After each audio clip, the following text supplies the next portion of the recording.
इस वीडियो में ट्रांसफार्मर के प्रकार के ऊपर बात करेंगे। तो ट्रांसफर के बेसिकली दो टाइप्स हैं, एक उच्चाई ट्रांसफार्मर और एक अपचाई ट्रांसफार्मर। तो उच्चाई ट्रांसफार्मर क्या होता है कि जो निम्न वोल्टता को उच्च वोल्टता में बदलता है, ऐसा ट्रांसफार्मर उच्चाई ट्रांसफार्मर कहलाता है। और अपचाई ट्रांसफार्मर किसे कहते हैं कि जो उच्च वोल्टता को निम्न वोल्टता में बदलता है, ऐसा ट्रांसफार्मर क्या कहते हैं, अपचाई ट्रांसफार्मर कहा जाता है। तो उच्चाई ट्रांसफार्मर का प्रयोग हम कहाँ करते हैं, इसका उपयोग हम करते हैं कहाँ पर, पावर हाउस में इसका उपयोग करते हैं। कहाँ करते हैं, पावर हाउस में। और इसका उपयोग हम कहाँ करते हैं, इसका उपयोग हम करते हैं कि जो हमारे गली या रोड के किनारे जो ट्रांसफार्मर लगे होते हैं वहाँ पर, जहाँ से हमको बिजली की सप्लाई करना हो, गली या रोड के किनारों पर लगे होते हैं, वहाँ पर इसको लगाया जाता है, इस ट्रांसफार्मर को।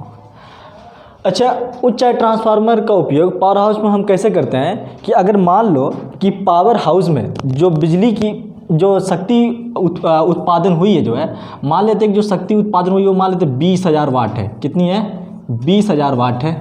ठीक, अब हमारे घरों का जो वोल्टेज होता है, जो वोल्टता होती है, बहुत कम होती है। लगभग हमारे घरों का जो वोल्टेज होता है, वोल्टता होती है, वो लगभग 200 वोल्ट के बराबर होती है, लगभग 200 वोल्ट होती है। जो अगर हम मान लें कि जो हमारे पास जो शक्ति उत्पादन हुई है पावर हाउस में, और इसी शक्ति को अगर हम 200 वोल्ट पर भेज दें तो क्या होगा कि अगर हम धारा निकालें तो धारा बराबर, आपको पता होगा धारा बराबर क्या होता है, शक्ति बटे में वोल्ट। ठीक, और ये शक्ति इतनी है, यानी कितनी है, 20,000 है। और 20,000 शक्ति को अगर मैं 200 वोल्ट पर भेज दूँ, ठीक, तो धारा कितनी निकल जाएगी, ये 2 जीरो से 2 जीरो कैंसिल हो गया, और 2 एकम 2, 2 एकम 2, यानी कि कितनी आ गई, ये हमारे पास आ गई 200 ना, या हमारे पास आ गई 100 एम्पियर। तो 100 एम्पियर की धारा अगर किसी तार से जाएगी तो उष्मा का नुकसान बहुत ज़्यादा होगा, और मोटे से मोटे तार की आवश्यकता होगी। और मोटा जब तार होगा तो उसको खड़ी करने के लिए, लाइन को बिछाने के लिए, खड़ी करने के लिए लागत भी ज़्यादा होगी। तो इस हानि से बचने के लिए हम क्या करते हैं कि हम एक उच्चाई ट्रांसफार्मर का प्रयोग करते हैं। उच्चाई ट्रांसफार्मर क्या करता है कि जो निम्न वोल्टता को उच्च वोल्टता में क्या करता है, बदलता है। अब मान लो कि उसने ये 200 वोल्ट जो था उसको वो उच्च कर दिया, यानी कि बहुत ज़्यादा वोल्टेज कर दिया। मान लेते कि कितना कर दिया, मान लो वो 1000 वोल्टेज पर भेज दिया। कितने वोल्टेज पर, 1000 वोल्ट पर उसने धारा को भेजा। तो अब की पर अगर धारा निकालेंगे P बटे में V, P का मान कितना है, 20,000, और ये 1000 वोल्टेज है। अब यहाँ 3 जीरो से 3 जीरो कैंसिल आ गया, धारा कितनी मिली, 20 एम्पीयर की। अब 20 एम्पीयर की जो धारा होगी वो जब किसी तार से गुजरेगी तो उष्मा का ह्रास भी बहुत कम होगा, उष्मा का नुकसान भी बहुत कम होगा, और पतले तारों द्वारा इसको भेजी जा सकती है, बहुत कम लागत भी आएगी। तो इस तरीके से हम पावर हाउस में उच्चाई ट्रांसफार्मर का प्रयोग करते हैं। और अब इतने वोल्टेज की, अब 1000 वोल्ट पर धारा भेजी जा रही है, 1000 वोल्ट पर धारा, हमको 20 एम्पीयर की धारा वहाँ पर आ रही है जो है। अब हमारे घरों का जो वोल्टेज होता है 200 वोल्ट, तो अब ये इतना वोल्टेज से, यानी कि उच्च वोल्टेज से निम्न वोल्टता में कौन बदल देगा, अपचाई ट्रांसफार्मर बदल देगा, जो हम अपने रोड के किनारे रोड के किनारे या फिर गली सड़कों पर लगाए होते हैं जो है। ठीक, तो इस प्रकार से उच्चाई ट्रांसफार्मर और अपचाई ट्रांसफार्मर का हम प्रयोग करते हैं, उपयोग करते हैं जो है। अब बात करते हैं कि इसके फार्मूले पर जो है कि उच्चाई ट्रांसफार्मर कैसे बनता है और अपचाई ट्रांसफार्मर कैसे बनता है। तो सबसे पहले ये देखिए कि परिणामन अनुपात एक चीज़ होती है। हमने फार्मूला बताया था आप लोगों को कि NS अपान में NP बराबर VS अपान में VP बराबर IP अपान में IS, ये फार्मूला बताया था। और इसका क्या मतलब कि जिधर फेरों की संख्या ज़्यादा होगी उधर वोल्टेज का मान ज़्यादा होगा, और उधर धारा का, देखिए धारा का उल्टा, विद्युत कर्मानुपाती होती है धारा, तो यानी कि उधर धारा का मान क्या होगा, कम होगा।